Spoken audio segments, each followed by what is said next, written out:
pada saat ini dalam keadaan sehat dan sempurna, sehingga kita bisa dapat mengikuti ibadah keluarga Pelkes 23 Juni 2021. Seperti kita ketahui bersama bahwa pada saat ini COVID yang terpapar sangat meningkat. Untuk Bapak Ibu, mari kita mengingatkan mulai dari lingkungan keluarga untuk tetap mengikuti prokes ketat dengan 5M, memakai masker, mencuci tangan di air mengalir, menjaga jarak, menjauhi kerumunan, dan membatasi bepergian dan berinteraksi. Dan tak lupa kita tetap terus berdoa kepada Tuhan, meminta perlindungan sehingga dijauhkan kita dari pandemi COVID ini. Amin.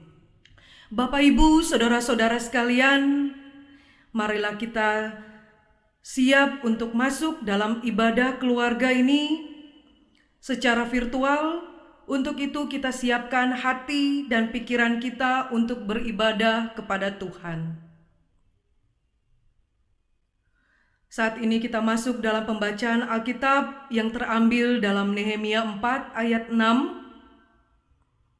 Nehemia 4 ayat 6. Sebelum kita membacanya, mari berdoa memohon bimbingan Roh Kudus. Kita berdoa. Ya Tuhan, bukalah pendengaran pikiran dan hati kami, dan terangilah dengan Roh Kudus, sehingga kami mampu mendengar kebenaran dan memahami kehendak-Mu di dalam firman yang dibacakan dan diberitakan, sehingga oleh tuntunan Roh Kudus-Mu juga kami dapat mewujudkan dalam kehidupan setiap hari. Amin. Jemaat berdiri untuk menerima firman Tuhan melalui pembacaan Alkitab yang tertulis di Nehemia 4 ayat 6 yang menyatakan, tetapi kami terus membangun tembok sampai setengah tinggi dan sampai ujung-ujungnya bertemu, karena seluruh bangsa bekerja dengan segenap hati. Demikianlah firman Tuhan, terpujilah Yesus Kristus. Haleluya. Haleluya, haleluya, nama Tuhan terpujilah.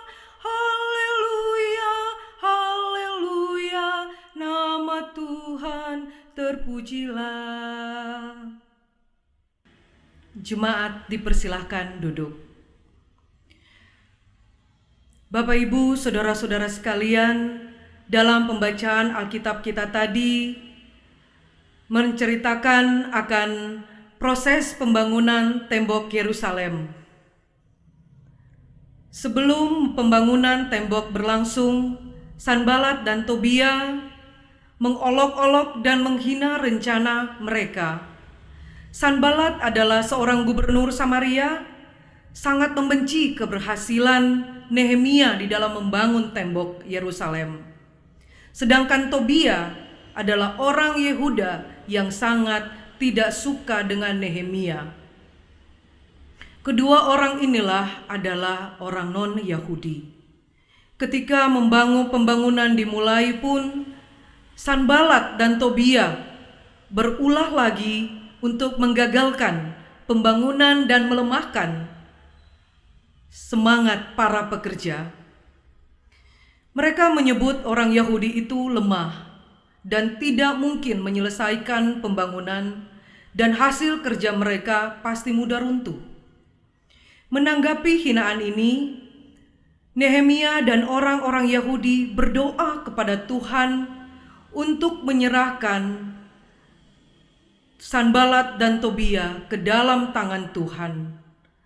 Karena sesungguhnya mereka telah menghina bangsa Israel, atau kita menyebutkan atau sehari-hari adalah memandang rendah akan kinerja bangsa Israel. Bagaimana mereka sampai ke Yerusalem dengan tidak mempunyai apapun. Dan kekuatan pun untuk membangun tembok Yerusalem itu sangat tidak mungkin. Dari sanalah Tobia dan Sanbalat ini sangat menghina bangsa Israel di dalam rencana pembangunan tembok Yerusalem. Bapak, Ibu, saudara-saudara sekalian, Tuhan sendirilah yang menghendaki bangsa Israel untuk pulang dan mulai membangun kehidupan di tanah leluhur mereka di Yerusalem.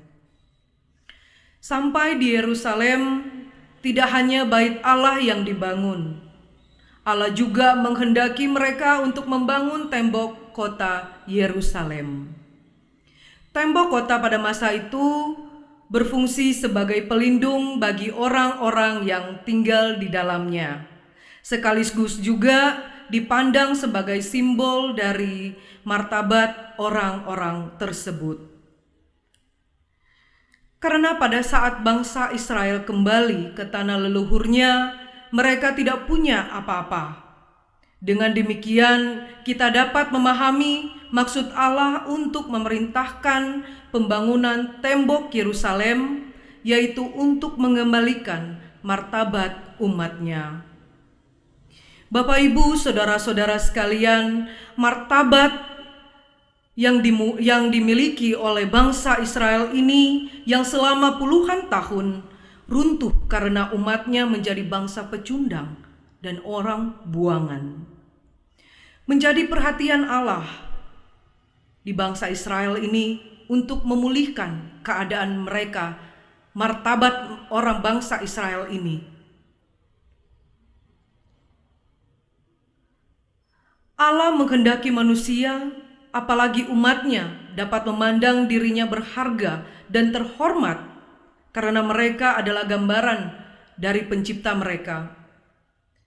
Tuhan mau agar setiap manusia menyadari martabatnya itu dan menjaganya dengan baik.